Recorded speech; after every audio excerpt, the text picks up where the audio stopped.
കർത്താവായ യേശുക്രിസ്തുവിന്റെ പരിശുദ്ധ നാമത്തിന് മഹത്വം ഉണ്ടാകട്ടെ. മാനസാന്തരത്തിന് ശേഷം പൗലോസിന്റെ 3 ജെറുസലേം യാത്രകളെ കുറിച്ചാണ് ഞാൻ കഴിഞ്ഞ 2 വീഡിയോകളിൽ ഇട്ടത്. അതിലെ 2 യാത്രകളെ കുറിച്ച് കഴിഞ്ഞ 2 വീഡിയോയിൽ പറഞ്ഞു. അതിന്റെ പൗലോസിന്റെ 3ാമത്തെ ജെറുസലേം യാത്രയെ കുറിച്ചാണ് ഞാൻ ഇന്ന് പറയുന്നത്.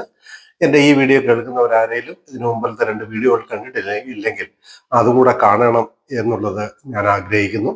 പ്രിയമുള്ളവരെ, പൗലോസ് 1ാമത് മാനസാന്തരത്തിന് ശേഷം ജെറുസലേമിലേക്ക് പോയത് എന്തിനാണെന്ന് വെച്ചാൽ പത്രോസുമായിട്ട് മുഖപരിചയമാകേണ്ടതിനാണ് എന്നുള്ള കാര്യം ഞാൻ പറഞ്ഞു. 2ാമത് പൗലോസ് ജെറുസലേമിലേക്ക് പോയത് പൗലോസ് സുവിശേഷം പറയുന്ന സ്ഥലങ്ങളിലും പൗലോസ് സ്ഥാപിച്ച സഭകളിലും യെരുശലേമിലെ 12 അപ്പോസ്തലന്മാരുടെ കൂടെ ഉണ്ടായിരിക്കുന്ന ശിഷ്യന്മാരായിരിക്കുന്നവർ വന്ന് പ്രശ്നമുണ്ടാക്കുകയും അവരുണ്ടാക്കിയ പ്രശ്നം പൗലോസിന്റെ സുവിശേഷം മാത്രം വിശ്വസിച്ച പോലെ മോശയുടെ ന്യായപ്രമാണം കൂടെ നിങ്ങൾ വിശ്വസിക്കണം എന്ന് പറഞ്ഞ് അവരെ നിർബന്ധിക്കുകയും സഭകളിൽ കലക്കമുണ്ടാക്കുകയും ചെയ്തത് പരിഹരിക്കാൻ വേണ്ടിയിട്ടാണ് 2ാമത് പോയത് എന്ന് പറഞ്ഞാൽ അതാണ് ശരിക്കും 1ാം ജെറുസലേം കൗൺസിൽ എന്നറിയപ്പെടുന്നത്. അവിടേക്ക് പൗലോസ് പോയത് 2ാമത് പോയത് തൻ്റെ സഭകളെയും വിശ്വാസ സമൂഹത്തെയും ന്യായപ്രമാണത്തിൽ നിന്നും യഹൂദിയ ഉപദേശങ്ങളിൽ നിന്നും, അതായത് 12 അപ്പോസ്തലന്മാരുടെ യഹൂദിയ ഉപദേശങ്ങളിൽ നിന്നും രക്ഷിക്കേണ്ടതിനുമാണ് താൻ അവിടേക്ക് പോയത് എന്ന് 2 വീഡിയോകളിലൂടെ ഞാൻ പറഞ്ഞു. ഞാൻ ഇന്ന് 3ാമത്തെ വീഡിയോ ആണ് പറയാനായിട്ട് പോകുന്നത്. 3ാമത്തെ യാത്ര, പൗലോസ് 3ാമത് യെരുശലേമിലേക്ക് എന്തിനു പോയി എന്നുള്ളതാണ് ഞാൻ പറയാൻ പോകുന്നത്. ദൈവം ഇത് കേൾക്കാനും മനസ്സിലാക്കാനും എൻ്റെ കേൾവിക്കാരെ എല്ലാവരെയും ധാരാളമായിട്ട് സഹായിക്കട്ടെ.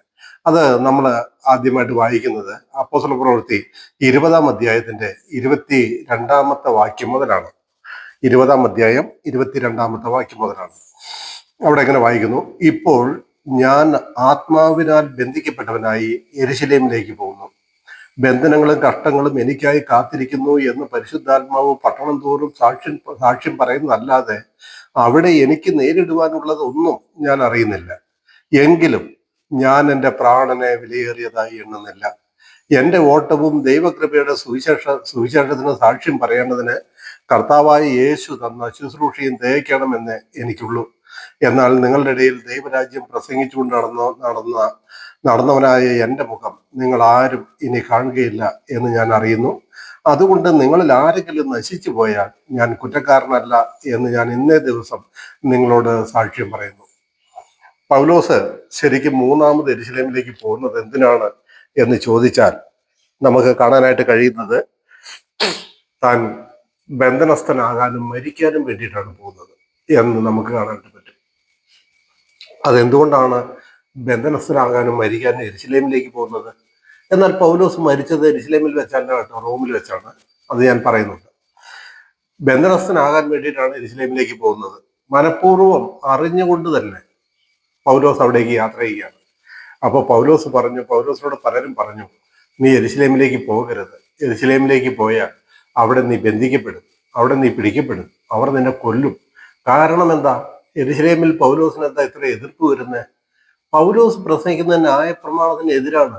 മോശയുടെ ന്യായപ്രമാണം ആചരിച്ചിട്ട് ഒരു ജഡവും നീതീകരിക്കപ്പെടുകയില്ല എന്നുള്ളതായിരിക്കുന്ന ആ പൗലോസിന്റെ ഉപദേശം യഹൂദന്മാർക്ക് എല്ലാവർക്കും അറിയാം. പൗലോസ് എന്ന് പറയുന്നതായിരിക്കുന്ന ഇത്ര നല്ല പണ്ഡിതനായിരിക്കുന്ന ഒരു മനുഷ്യൻ ന്യായപ്രമാണത്തിനെതിരെ സംസാരിക്കുന്നു എന്നുള്ളതായിരിക്കുന്ന കാര്യം അവർക്ക് വലിയ വിഷമം ഉണ്ടാക്കിയിട്ടുണ്ട്. അതുകൊണ്ടാണല്ലോ പൗലോസ് അപ്പോസ്തലൻ ചെല്ലുന്നിടത്തെല്ലാം പേപ്പട്ടിയെ തല്ലുന്ന പോലെ യഹൂദന്മാരല്ലേ ഓടിച്ചിട്ട് തല്ലുന്നത്. ഞാൻ പല വീഡിയോകളിലും പറഞ്ഞിട്ടുണ്ട്. യെരുശലേമിൽ പാർക്കുന്ന 12 അപ്പോസ്തലന്മാർക്കും അവിടെയുള്ള ശിഷ്യന്മാർക്കും ഉപദ്രവമില്ല. എന്താ കാരണം? യഹൂദന്മാരിൽ നിന്ന് പിന്നെ ആദ്യകാലങ്ങളിൽ കുറച്ചൊരു എതിർപ്പും ഉപദ്രവമൊക്കെ ഉണ്ടായെങ്കിലും പിന്നീട് ഉണ്ടായിട്ടില്ല. എന്താ കാരണം? കാരണം അവര് ന്യായപ്രമാണമാണ് ഫോളോ ചെയ്യുന്നത്. അവര് ന്യായപ്രമാണം ആചരിക്കുന്നവരാണ്.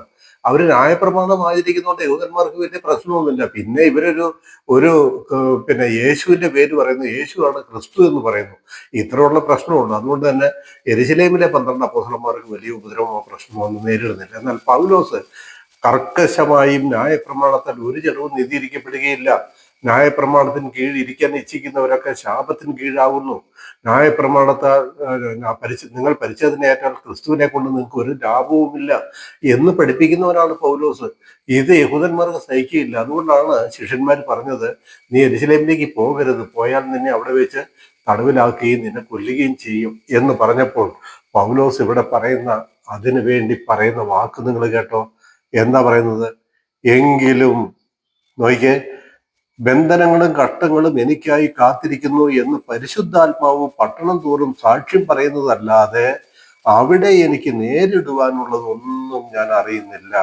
എന്നിട്ട് പൗലോസ് തൻ്റെ സാക്ഷ്യം പറയുകയാണ്. പൗലോസ് തൻ്റെ തീരുമാനം പറയുകയാണ്. എന്താ തീരുമാനം? എങ്കിലും ഞാൻ എൻ്റെ പ്രാണനെ വിലയേറിയതായി എണ്ണുന്നില്ല. എൻ്റെ ഓട്ടവും ദൈവകൃപയുടെ സുവിശേഷത്തിന് സാക്ഷ്യം പറയേണ്ടതിന് കർത്താവായി യേശു തന്ന ശുശ്രൂഷയും തേക്കണമെന്നേ എനിക്കുള്ളൂ. എന്നാൽ നിങ്ങളുടെ ഇടയിൽ ദൈവരാജ്യം പ്രസംഗിച്ചുകൊണ്ട് നടന്നവനായ എൻ്റെ മുഖം നിങ്ങൾ ആരും ഇനി കാണുകയില്ല എന്ന് ഞാൻ അറിയുന്നു. ഈ യാത്രയോടെ പൗലോസ് മരിക്കും എന്ന് പൗലോസ് നന്നായിട്ട് അറിയാം. അപ്പോൾ ശരിക്കും പൗലോസിനെ കൂട്ടിക്കൊണ്ടു പോകുന്നതിന്റെ കാരണം, പൗലോസ് യെരുശലേമിലേക്ക് മൂന്നാമത് പോകുന്നതിന്റെ കാരണം അവിടെ വെച്ച് അറസ്റ്റ് ചെയ്യപ്പെടാനാണ്, അവിടെ വെച്ച് കൊല്ലപ്പെടാനാണ് പോകുന്നത് എന്നുള്ളത് ഓർക്കണം. അവിടെ വെച്ചല്ല കൊല്ലപ്പെട്ടത്, റോമിൽ വെച്ചാണ്. അത് ഞാൻ തുടർന്ന് പറയുന്നുണ്ട്. ഓക്കെ. അപ്പോൾ പൗലോസിന്റെ ആ സാക്ഷി നോക്കി, അതെന്തിനാ യെരുശലേമിൽ വെച്ച് ബന്ധനസ്ഥനാകേണ്ടത്? അതിന്റെ ആവശ്യം എന്താ? നിങ്ങൾ നോക്കുക. ലൂക്കോസിന്റെ സുവിശേഷം 13-ാം അധ്യായത്തിന്റെ 33-ാമത്തെ വാക്യത്തില്, ലൂക്കോസ് 13-ാം അധ്യായം അതിന്റെ 33-ാമത്തെ വാക്യത്തില് കർത്താവ് ഇങ്ങനെ ഒരു സാക്ഷ്യം പറയുന്നുണ്ട്. ഞാൻ അതൊന്ന് വായിക്കാം. 13-ാം അധ്യായത്തിന്റെ 33-ാമത്തെ വാക്യം. അവിടെ വായിക്കുന്നത് എങ്ങനെയാണ്? എങ്കിലും ഇന്നും നാളെയും മറ്റന്നാളും ഞാൻ സഞ്ചരിക്കേണ്ടതാകുന്നു. യെരുശലേമിന് പുറത്ത് വെച്ച് ഒരു പ്രവാചകൻ നശിച്ചു പോകുന്നത് അസംഭവ്യമല്ലോ എന്ന് പറഞ്ഞു. എന്നാണ്? യെരുശലേമിന് പുറത്ത് വെച്ച് ഒരു പ്രവാചകൻ നശിച്ചു പോകുന്നത് അസംഭവ്യമല്ലോ എന്ന് കർത്താവ് തന്നെ പറഞ്ഞു. അപ്പോൾ പൗലോസ് ഒരു പ്രവാചകൻ തന്നെയാണ് എന്നുള്ളൊരു സംശയമില്ല. അനേകം പ്രവചനങ്ങൾ പൗലോസിന്റെ വായിലൂടെ പുറത്തു വന്നിട്ടുണ്ടെന്ന് നമുക്കറിയാം. ഭാവി കാലത്ത് സംഭവിക്കാനുള്ള, സഭയ്ക്ക് സംഭവിക്കാനുള്ള കാര്യങ്ങൾ, ഉൽപ്രാവണം മുതൽ പല കാര്യങ്ങളും പൗലോസാണ് ലോകത്തോട് വിളിച്ചു പറഞ്ഞതെന്നറിയാം.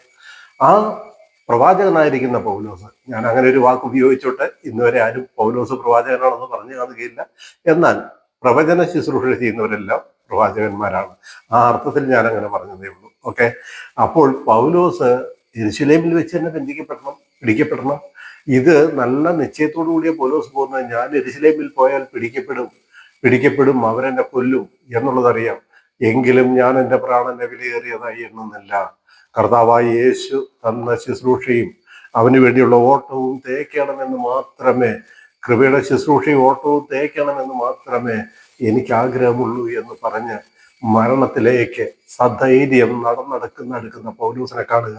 എന്നിട്ട് പൗലോസ് പിന്നെയും പറഞ്ഞത്, അതുകൊണ്ട് ദൈവരാജ്യം പ്രസംഗിച്ചുകൊണ്ട് നടന്നവനായിരിക്കുന്ന എൻ്റെ മുഖം നിങ്ങളാരും ഇനി കാണുകയില്ല എന്ന് തൻ്റെ കൂടെയുള്ളവരോടും എഫേസോസിലെ മൂപ്പന്മാരോടും അവസാന വാക്ക് പറഞ്ഞ് പിരിയുകയാണ്. ഈ പോക്കിലാണ് അവരെ കടൽക്കരയിൽ വെച്ച് ഇനി എന്നെ കാണുകയില്ലെന്ന് പറഞ്ഞപ്പോൾ എല്ലാവരും മുട്ടുകുത്തി പ്രാർത്ഥിച്ചു, ഒരുപാട് കരഞ്ഞു, പൗലോസിനെ കെട്ടിപ്പിടിച്ചു, പൗലോസിന്റെ കവിളുകളിൽ ചുംബനം കൊടുത്തു. അങ്ങനെ ശരിക്കും പൗലോസിനെ മരണത്തിലേക്ക് യാത്ര അയക്കുന്ന ഒരു രംഗം പോലെ നമുക്ക് അവിടെ കാണാനായിട്ട് പറ്റും. പൗലോസ് യെരുശലേമിലേക്ക് എത്താനായപ്പോൾ തന്നെ പൗലോസ് പോയി ഒരു വീട്ടിൽ പാർത്തു. ഇങ്ങനെ വായിക്കുന്നു, ഞങ്ങൾ സോർ വിട്ട് കപ്പലോട്ടം തികച്ചു പൊലേമാസിൽ എത്തി സഹോദരന്മാരെ വന്ദനം ചെയ്തു. ഒരു ദിവസം അവരോടും കൂടെ പാർത്തു. പിറ്റേന്നാൾ ഞങ്ങൾ പുറപ്പെട്ട് കൈസരിയിലെത്തി.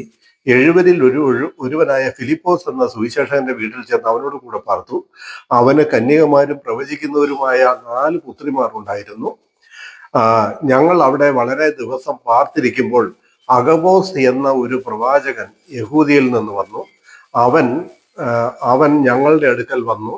പൗലോസിന്റെ അരക്കച്ചയെടുത്ത് തൻ്റെ കൈകാലുകളെ കെട്ടി, ഈ അരക്കച്ചയുടെ ഉടമസ്ഥനെ യഹൂദന്മാർ യെരുശലേമിൽ ഇങ്ങനെ കെട്ടി ജാതികളുടെ കയ്യിൽ ഏൽപ്പിക്കും എന്ന് പരിശുദ്ധാത്മാവ് പറയുന്നു എന്ന് പറഞ്ഞു.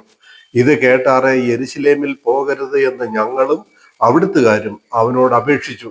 അതിന് പൗലോസ്, നിങ്ങൾ കരഞ്ഞെന്റെ ഹൃദയം ഇങ്ങനെ തകർക്കുന്നത് എന്ത്?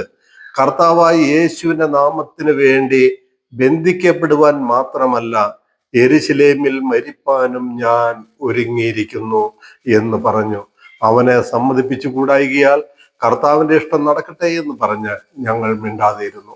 കർത്താവായി യേശു ക്രിസ്തുവിന് വേണ്ടി ബന്ധിക്കപ്പെടുവാൻ മാത്രമല്ല, അവന് വേണ്ടി മരിപ്പാൻ, അവന് വേണ്ടി യെരുശലേമിൽ മരിപ്പാനും ഞാൻ ഒരുങ്ങിയിരിക്കുന്നു എന്ന് പറഞ്ഞു. അഗബോസ് എന്ന പ്രവാചകൻ പൗലോസിന്റെ ഉറുമാലെടുത്ത് തന്റെ തന്നെ കയ്യും കാലും കെട്ടിക്കൊണ്ടൊരു പ്രവചനം നടത്തുകയാണ്.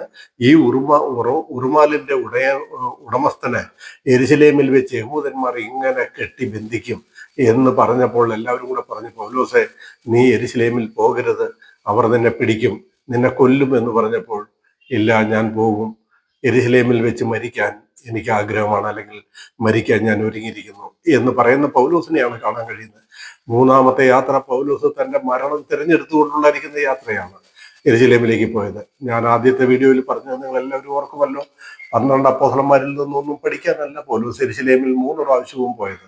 12 അപ്പോസ്തലന്മാരിൽ നിന്നൊന്നും ചോദിച്ച് പഠിച്ചിട്ടുമില്ല. പൗലോസിന് കർത്താവായി യേശു ക്രിസ്തു ജീവിച്ചിരുന്നപ്പോൾ ഉപദേശിച്ചായിരിക്കുന്ന ഉപദേശങ്ങൾ എന്താണെന്ന് അറിയേണ്ടുന്ന ആവശ്യമില്ല. പൗലോസിനെ അത് പറയാനല്ല ഏൽപ്പിച്ചത്. അതുകൊണ്ട് തന്നെ മത്തായി, മർക്കോസ്, ലൂക്കോസ്, യോഹന്നാൻ 4 സുവിശേഷങ്ങളിൽ കാണുന്നതായിരിക്കുന്ന കാര്യങ്ങളൊന്നും പൗലോസ് തന്റെ ലേഖനങ്ങളിൽ എഴുതിയിട്ടില്ല. കർത്താവിന്റെ ഉപദേശങ്ങളൊന്നും എഴുതിയിട്ടില്ല. കാരണം എന്താന്ന് വെച്ച് കഴിഞ്ഞാൽ, പൗലോസിനെ സുവിശേഷം പരമേൽപ്പിച്ചത് അതല്ല. അതെല്ലാം യഹൂദന്മാർക്ക് വേണ്ടി ന്യായപ്രമാണത്തിന്റെ ഉപദേശമാണ് 3.5 കൊല്ലം കർത്താവ് പഠിപ്പിച്ചത്. അതുകൊണ്ട് തന്നെ 12 അപ്പോസ്തലന്മാരിൽ നിന്ന് കർത്താവിനെ കുറിച്ച് ഒന്നും പഠിക്കേണ്ടെന്ന ആവശ്യം പൗലോസിനില്ല.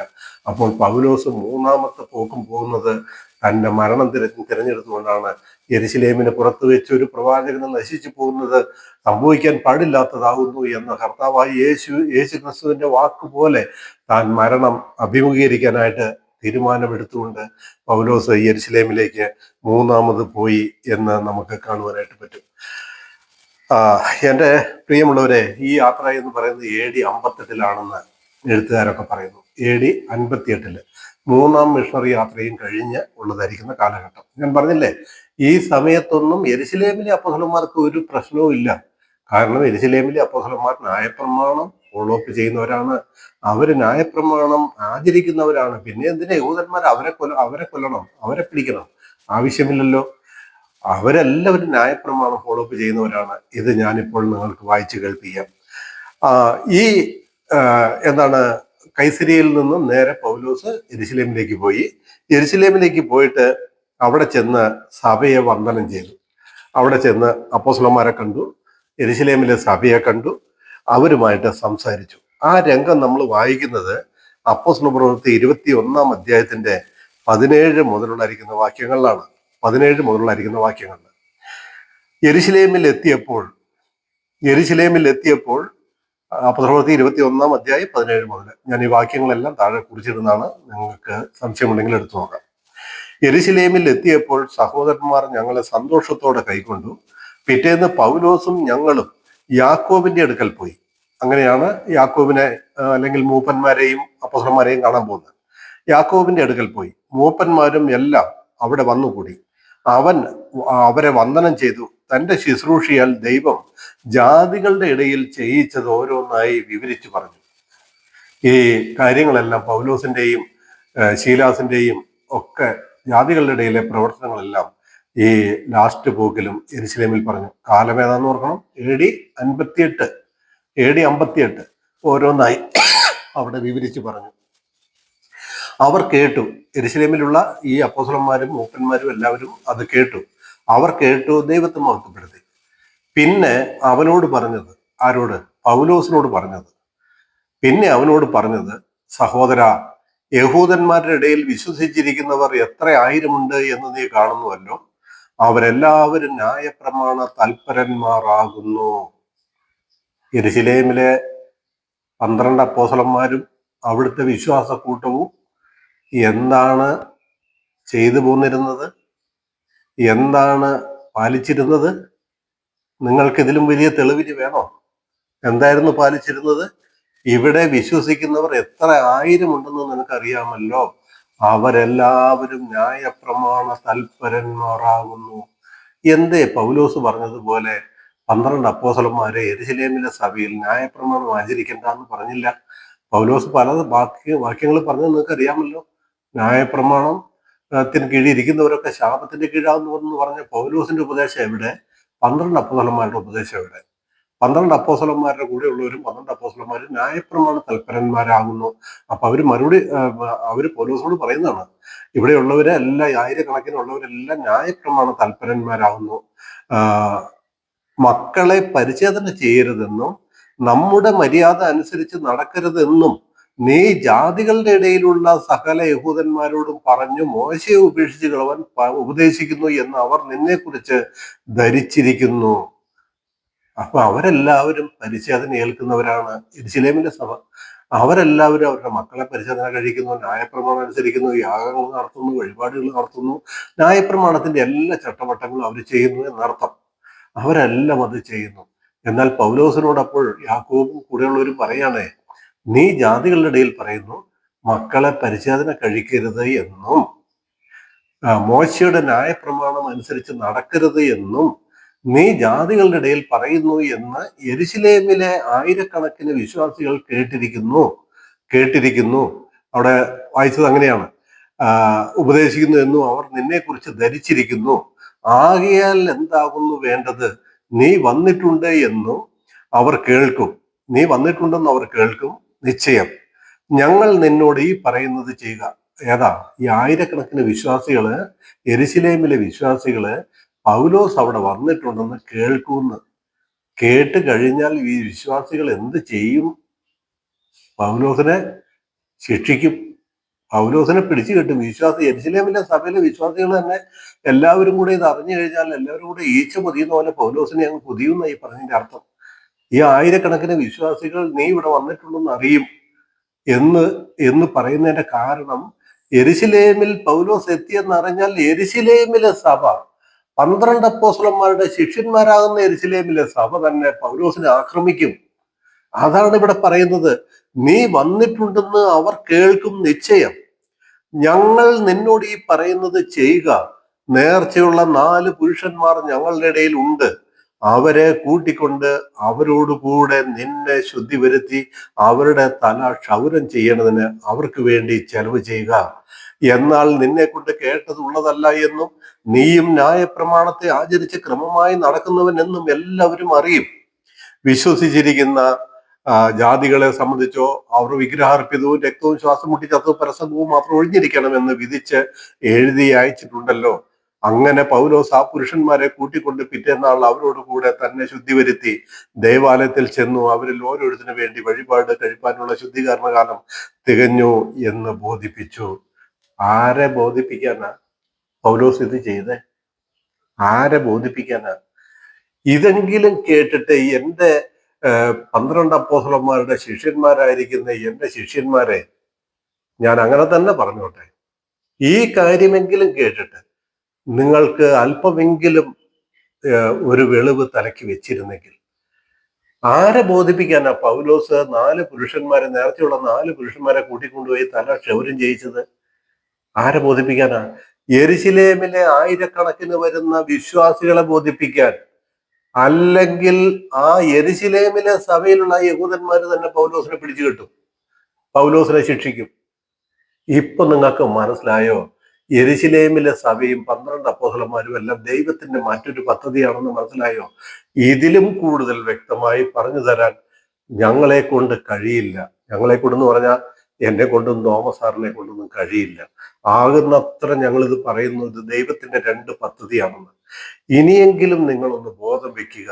യെരൂശലേമിലെ സഭ, കാരണം ഇവിടെ പൗലോസ് ചെല്ലുമ്പോൾ യാക്കോബും അവിടുത്തെ മൂപ്പന്മാരും അപ്പോസ്തലന്മാരും മാത്രമേ ഉള്ളൂ, വിശ്വാസികളെല്ലാം വന്നു കൂടിയിട്ടില്ല.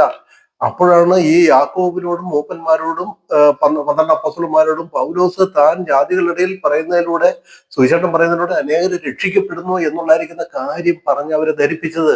അപ്പോഴാണ് യാക്കോബ് എഴുന്നേറ്റെന്ന് പറയുകയാണ്, സഹോദര നീ പറയുന്നതൊക്കെ ശരി തന്നെയാണ്, എന്നാൽ ഞങ്ങളുടെ ഇടയിൽ എന്ത് വിശ്വസിക്കുന്ന, യേശു ദൈവപുത്രനാണ്, യേശു ക്രിസ്തു ആണെന്ന് വിശ്വസിക്കുന്ന, യേശു മശിഹായാണെന്ന് വിശ്വസിക്കുന്ന ഞങ്ങളുടെ ഇടയിൽ വിശ്വസിക്കുന്നവർ എത്ര ആയിരം ഉണ്ടെന്ന് നിനക്കറിയാമല്ലോ.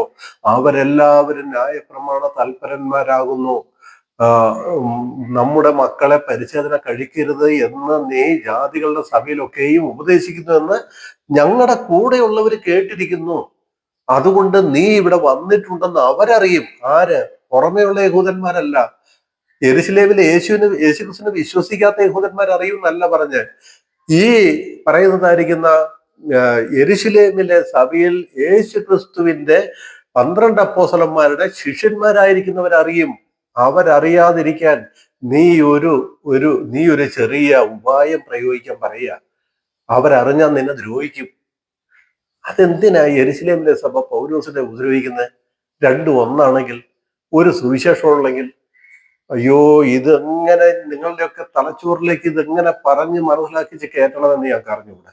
ഞാൻ അല്പം വികാരാധീനായി പോവുകയാണ്. കാരണം പല ദിവസങ്ങളിലും ബൈബിൾ ക്ലാസ് ഉണ്ട്. ഇത് പലരോടും പറയുമ്പോൾ കേട്ട് പഠിക്കുന്നവർക്ക് എന്തൊരു സന്തോഷമാണ്. അവര് ശരിക്കും ഇനിയും വരണം ബ്രദറെ, ഇനിയും വരണം, ഈ കാര്യം ഞങ്ങളെ പഠിപ്പിക്കണമെന്ന് പറയുന്ന അനേകരുണ്ട്. എന്നാൽ അനേകർക്കും ബോധം വെക്കുന്നില്ല. അത് ഓർക്കുമ്പോഴാണ് എനിക്ക് അല്പം വികാരമായി പോകുന്നത്. എന്റെ പ്രിയമുള്ളവരെ, യെരുശലേമിലെ സഭയെ ബോധിപ്പിക്കാനാണ്, അവിടുത്തെ വിശ്വാസ സമൂഹത്തെ ബോധിപ്പിക്കാനാണ് പൗലോസ് 4 പുരുഷന്മാരെ കൂട്ടിക്കൊണ്ടുപോയി തല മുണ്ടനം ചെയ്തത്. അതൊന്ന് മനസ്സിലാക്കുക. തന്റെ തലയല്ല, ഈ നേർച്ചയുള്ള 4 പുരുഷന്മാരുടെ തല പൗലോസിന്റെ കയ്യിലെ കാശ് കൊടുത്ത് ചെലവ് ചെയ്ത് തല ക്ഷൗരം ചെയ്യിച്ച്, അവർക്ക് അങ്ങനെ യഹൂദന്മാർക്ക് അങ്ങനെ ഒരു നേർച്ചയുണ്ട്. ആ നേർച്ചയുടെ ചെലവ് പൗലോസ് വഹിച്ച് അവരെ ക്ഷൗരം ചെയ്യിച്ച് കൊണ്ടുവന്ന് നിർത്തി അവരെ ബോധിപ്പിച്ചു. ഞാനും ന്യായപ്രമാണത്തിന് കീഴുള്ളവനായി ന്യായപ്രമാണത്തെ അനുസരിച്ച് ജീവിക്കുന്നവൻ എന്ന് യെരുശലേമിലെ സഭയെ ബോധിപ്പിച്ചു എന്ന്, യെരുശലേമിലെ വിശ്വാസ സമൂഹത്തെ ബോധിപ്പിച്ചു എന്ന്. ഇല്ലെങ്കിൽ അവര് തന്നെ പൗലോസിനെ കൊന്നുകളയും. ഇപ്പോഴെങ്കിലും മനസ്സിലായോ? 12 അപ്പോസ്തലന്മാരുടെ ഉപദേശമല്ല പൗലോസിന്റെ ഉപദേശം. നമുക്കുള്ളത് 12 അപ്പോസ്തലന്മാരല്ല. നമ്മുടെ അപ്പോസ്തലൻ ജാതികളുടെ അപ്പോസ്തലനായ പൗലോസാണ്. പൗലോസിലൂടെ തന്ന കൃപായുഗ വിശ്വാസമാണ് ഇന്നത്തെ ജാതികളുടെ രക്ഷാ പദ്ധതി. അല്ലാതെ 12 അപ്പോസ്തലന്മാര് ഉപദേശിച്ചതല്ല. കർത്താവായ യേശു ക്രിസ്തു 3.5 വർഷം ഉപദേശിച്ച ഉപദേശമല്ല നമ്മുടെ ഉപദേശം. അതെല്ലാം ന്യായപ്രമാണമാണ്. ആ പദ്ധതിയാണ് 12 അപ്പോസ്തലന്മാരെ പരമേൽപ്പിച്ചത്. അവർ ചെയ്യുന്ന അത് തന്നെയാണ്. അവർ ന്യായപ്രമാണം ഫോളോ ചെയ്യണം. കാരണം എന്താ? ന്യായപ്രമാണത്തെ കുറിച്ച് കർത്താവ് എന്താ പറഞ്ഞത്? ആകാശവും ഭൂമിയും ഉള്ള കാലത്തോളം ന്യായപ്രമാണത്തിൽ നിന്ന് ഒരു വള്ളിയെങ്കിലും പുള്ളിയെങ്കിലും നീങ്ങി പോകുകയില്ല. യഹൂദന്മാരെ സംബന്ധിച്ച് അത് നീക്കിക്കളയാൻ പറ്റുകയില്ല. അവരത് ചെയ്യണം. ഈ AD 58 അവര് ന്യായപ്രമാണം ആചരിച്ച് പോന്നപ്പോൾ അത് വേണ്ടായിരുന്നു. പൗലോസിന്റെ ഉപദേശമാണ് അവരും സ്വീകരിക്കേണ്ടിയിരുന്നതെങ്കിൽ ഈ പലപ്പോഴും പത്രോസിനും മറ്റു അപ്പോസ്തലന്മാർക്കും പ്രത്യക്ഷപ്പെടുന്ന കർത്താവിന് പ്രത്യക്ഷപ്പെട്ടൊന്നും പറഞ്ഞുകൂടായിരുന്നോ? നിങ്ങൾ എന്തിനാ ഈ ന്യായപ്രമാണം ആചരിക്കുന്നത്? ഞാൻ ന്യായപ്രമാണം നിർത്തൽ ചെയ്തില്ലേ? ഞാൻ ക്രൂശിൽ മരിച്ചില്ലേ? ഇനി എന്തിനാ നിങ്ങൾ ന്യായപ്രമാണം ആചരിക്കുന്നതെന്ന് പത്രോസിനോട് ചോദിച്ചാൽ പോരായിരുന്നോ? പത്രോസ് തിരുത്തില്ലായിരുന്നോ? പ്രസംഗ വിഷയം തിരുത്തില്ലായിരുന്നോ? എന്താ യെരുശലേമിലെ സഭയോട് കർത്താവ് പറയാഞ്ഞേ? സോറി കേട്ടോ. എന്താ യെരുശലേമിലെ സഭയോട് കർത്താവ് പറയാഞ്ഞേ? അത് പദ്ധതി വേറെ, അത് യഹൂദ പദ്ധതി. അത് യെരുശലേമിലെ സഭ യഹൂദ പദ്ധതിയാ. എന്നിട്ട് ഇന്നത്തെ ക്രിസ്ത്യാനികൾ മുഴുവൻ അങ്ങ് വിശ്വസിച്ച് വെച്ചിരിക്കുകയാണ്. ആദ്യം ആ പരിശുദ്ധാത്മാവ് സഭയ്ക്ക് രൂപം കൊടുത്ത ആ സഭയുടെ ഭാഗങ്ങളാണ് ഞങ്ങളെന്ന്. എന്ത് ചെയ്യാനാ? എന്റെ പ്രിയമുള്ളവരെ, ആ സഭയല്ല ഇന്നത്തെ സഭ. ഇന്നത്തെ സഭ പൗലോസിന് സ്വർഗത്തിൽ ദൈവത്തിൽ മറഞ്ഞു കിടന്ന മർമ്മമായിരിക്കുന്ന ബോഡി ഓഫ് ക്രൈസ്റ്റ് എന്ന സഭയാണ് ഇന്നത്തെ കർത്താവിന്റെ ശരീരമാകുന്ന സഭ.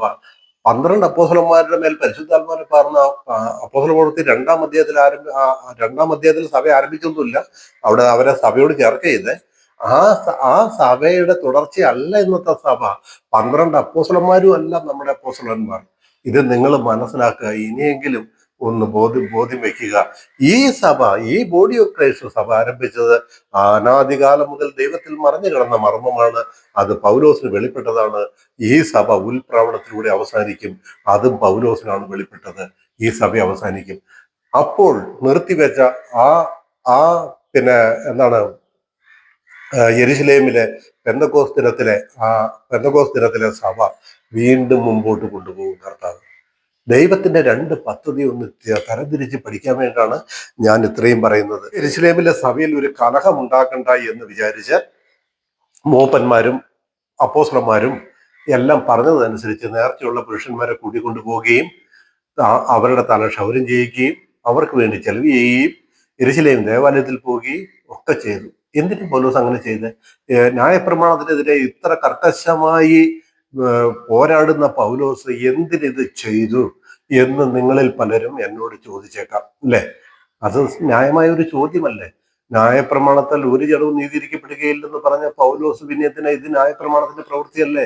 ഈ അവസാന നാളുകളില് മരിക്കാൻ പോകുന്ന സമയങ്ങളിൽ പൗലോസ് എന്തിനിത് ചെയ്തു എന്ന് നിങ്ങൾ എന്നോട് ചോദിച്ചേക്കാം. എന്തിനാ ചെയ്തതെന്ന് ഞാൻ നിങ്ങളെ വായിച്ചു കേൾപ്പിക്കാം. എന്തിനാ ചെയ്തതെന്നറിയാമോ? യെരുശലേമിലെ സഭയിൽ കലഹം ഉണ്ടാക്കരുത്. പൗലോസിന് ഒരു കാര്യം മനസ്സിലായി. എന്താണെന്നറിയാമോ? അവസാന നാളുകളായപ്പോഴും പൗലോസിന് മനസ്സിലായി, യെരുശലേമിലെ സഭയുടെ ഉപദേശം മറ്റൊരു ഉപദേശമാണ്. അത് യഹൂദന്മാർക്കുള്ള സുവിശേഷമാണ്. യഹൂദന്മാരുടെ സുവിശേഷത്തിൽ ന്യായപ്രമാണമുണ്ട്. അതാണ് അവര് ചെയ്യുന്നത്. അതുകൊണ്ട് അവരുടെ ഇടയിൽ ഭിന്നത ഉണ്ടാക്കണ്ട, അവർക്കിനി പ്രശ്നം വരുത്തണ്ട, ഞാനായിട്ട് ചെന്ന് അവരെ തെറ്റിക്കണ്ട. അത് കർത്താവിന്റെ മറ്റൊരു പദ്ധതിയാണെന്ന് പൗലോസിന് അറിയാവുന്നത് കൊണ്ട് യെരുശലേമിലെ സഭയിൽ കലഹമുണ്ടാകാതിരിക്കാൻ വേണ്ടിയിട്ടാണ് പൗലോസ് അത് ചെയ്തത് എന്ന് വ്യക്തമായിട്ട് നമുക്കറിയാം. അതിനെക്കുറിച്ച് പൗലോസ് പറഞ്ഞിരിക്കുന്ന ഒരു വേദഭാഗം ഞാൻ വായിക്കട്ടെ. കൊരിന്ത്യർക്ക് എഴുതിയ 1-ാം ലേഖനം അതിന്റെ 9-ാം അധ്യായത്തിന്റെ കൊരിന്ത്യർക്ക് എഴുതിയ 1-ാം ലേഖനം അതിന്റെ 9-ാം അധ്യായത്തിന്റെ 19 മുതൽ 23 വരെയുള്ളായിരിക്കുന്ന വാക്യം. 19 മുതൽ 23 വരെയുള്ള വാക്യം. ഇങ്ങനെ ഞാൻ കേവലം, പൗലോസ് പറയുകയാണ്, കൊരിന്ത്യ സഭയോട് പറയുകയാണ്, ഇങ്ങനെ ഞാൻ കേവലം സ്വതന്ത്രനെങ്കിലും, എന്തിൽ നിന്ന് സ്വതന്ത്രൻ? ന്യായപ്രമാണത്തിൽ നിന്ന് സ്വതന്ത്രൻ എങ്കിലും അധികം പേരെ നേടേണ്ടതിന് ഞാൻ എന്നെ തന്നെ എല്ലാവർക്കും ദാസനാക്കി. യഹൂദന്മാരെ നേടേണ്ടതിന് ഞാൻ യഹൂദന്മാർക്ക് യഹൂദനെ പോലെയായി. ന്യായപ്രമാണത്തിന് കീഴുള്ളവരെ നേടേണ്ടതിന് ഞാൻ ന്യായപ്രമാണത്തിന് കീഴുള്ളവനല്ല എങ്കിലും ന്യായപ്രമാണത്തിന് കീഴുള്ളവർക്ക് ന്യായപ്രമാണത്തിന് കീഴുള്ളവനെ പോലെയായി. ഇപ്പൊ കണ്ടോ എന്തിനാ തല ക്ഷൗരം ചെയ്തത്? നമുക്ക് ഉത്തരം കിട്ടിക്കാണും. ന്യായപ്രമാണത്തിന് കീഴുള്ളവരെ യഹൂദന്മാരെ നേടേണ്ടതിന് ഞാൻ യഹൂദന്മാർക്ക് യഹൂദനെ പോലെയായി. ന്യായപ്രമാണത്തിന് കീഴുള്ളവരെ നേടേണ്ടതിന് ഞാൻ ന്യായപ്രമാണത്തിന് കീഴുള്ളവനല്ല. വളരെ നിശ്ചയമാണ്. അല്ല എങ്കിലും ന്യായപ്രമാണത്തിന് കീഴുള്ളവർക്ക് ന്യായപ്രമാണത്തിന് കീഴുള്ളവനെ പോലെയായി. ഇതാ പൗലോസ് അവിടെ ചെയ്ത്. പൗലോസ് എന്തിന് അവരുടെ തല ക്ഷൗരം ചെയ്യാനും ദേവാലയത്തിൽ പോകാനും നിന്നു എന്ന് ചോദിച്ചാൽ ഉത്തരം ഇതാണ്. അവിടെ കലഹമുണ്ടാക്കരുത് യെരുശലേമിലെ സഭയിൽ.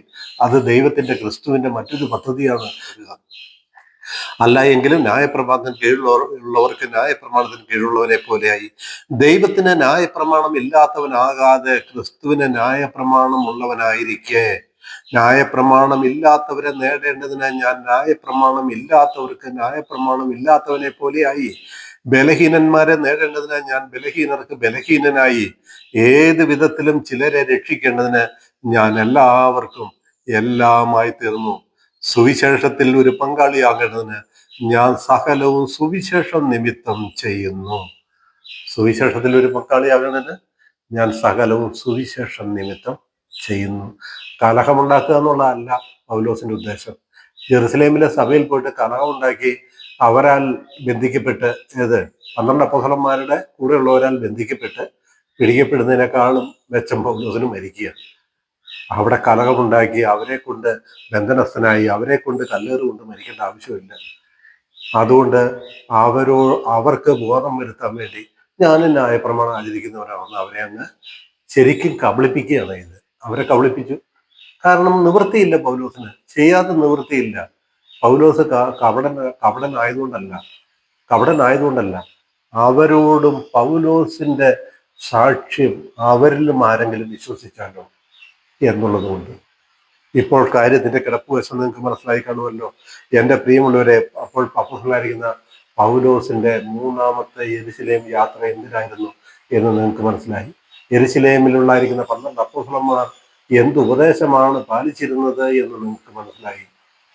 പൗലോസ് അവിടെ വെച്ച് ബന്ധനസ്ഥനായി. അതിനുശേഷം 7 ദിവസം കഴിഞ്ഞിട്ട് ഇവിടെ പറയുന്നുണ്ട്, താഴേക്ക് പറയുന്നുണ്ട്, അപ്പോസ്തലപ്രവൃത്തി തന്നെ അതിന്റെ 21-ാം അധ്യായത്തിന്റെ അപ്പോസ്തലപ്രവൃത്തി 21-ാം അധ്യായത്തിന്റെ ആ 7 ദിവസം എന്ന് പറഞ്ഞാൽ ആ നേർച്ചയുടെ 7 ദിവസം തീരാറായപ്പോൾ ആസിയയിൽ നിന്ന് വന്ന യഹൂദന്മാർ, യെരുശലേമിലെ യഹൂദന്മാരല്ലാട്ടോ ബന്ധിച്ചത്. യെരുശലേമിലെ എന്ന് പറഞ്ഞാൽ തെറ്റിദ്ധരിക്കരുത്, യെരുശലേമിലെ 12 അപ്പോസ്തലന്മാരുടെ ശിഷ്യന്മാരായ യഹൂദന്മാരല്ല പൗലോസിനെ ബന്ധിച്ചത്. ആ 7 ദിവസം തീരാറായപ്പോൾ ആസിയയിൽ നിന്ന് വന്ന യഹൂദന്മാർ അവനെ ദേവാലയത്തിൽ കണ്ടിട്ട് പുരുഷാരത്തെ ഒക്കെയും ഇളക്കി അവനെ പിടിച്ചു. ഇസ്രായേൽ പുരുഷന്മാരെ സഹായിപ്പിൻ, ഇവനാകുന്നു ജനത്തിനും ന്യായപ്രമാണത്തിനും ഈ സ്ഥലത്തിനും വിരോധമായി എല്ലായിടത്തും എല്ലാവരെയും ഉപദേശിക്കുന്നവൻ. എന്താ പൗലോസ് ചെയ്ത കുറ്റം? എന്താ പൗലോസ് ചെയ്ത കുറ്റം? ഇവനാകുന്നു ജനത്തിനും ന്യായപ്രമാണത്തിനും ഈ സ്ഥലത്തിനും, ദേവാലയത്തിനും ഈ സ്ഥലത്തിനും വിരോധമായി എല്ലായിടത്തും എല്ലാവരെയും ഉപദേശിക്കുന്നവൻ. അവന് യവനന്മാരെയും ദേവാലയത്തിൽ കൂട്ടിക്കൊണ്ടുവന്ന് ഈ വിശുദ്ധ സ്ഥലം തീണ്ടിച്ചു കളഞ്ഞു എന്ന് വിളിച്ചു കൂകി. നോക്കിയേ, അങ്ങനെ പൗലോസിനെ അവിടെ വെച്ച് പിടിച്ചു കഴിഞ്ഞു. പൗലോസിനെ യെരുശലേമിൽ വെച്ച് തന്നെ കൊല്ലുമെന്നൊക്കെ കുറച്ചുപേര് ശപഥം ചെയ്തു. നിങ്ങൾ തുടർന്നുള്ള അപ്പോസ്തലപ്രവൃത്തി അധ്യായങ്ങൾ 21, 22, 23 നമ്മൾ വായിച്ചാൽ മതി. അവിടെ വെച്ച് കുറച്ചുപേര് ശപഥം ചെയ്തു. പൗലോസിനെ അവിടെ വെച്ച് കൊന്നുകളയാൻ ചിലർ ശപഥം ചെയ്തു. ഈ വിവരം കൂട്ടുകെട്ടൊക്കെ പൗലോസ് അറിഞ്ഞു കഴിഞ്ഞപ്പോൾ പൗലോസ് കൈസറെ അഭയം ചൊല്ലി. ഞാൻ കുറച്ച് അധികം വിസ്തരിക്കാതെ പറഞ്ഞു പോകുന്നു. കൈസറെ അഭയം ചൊല്ലി. അങ്ങനെ പൗലോസിന് നേരെ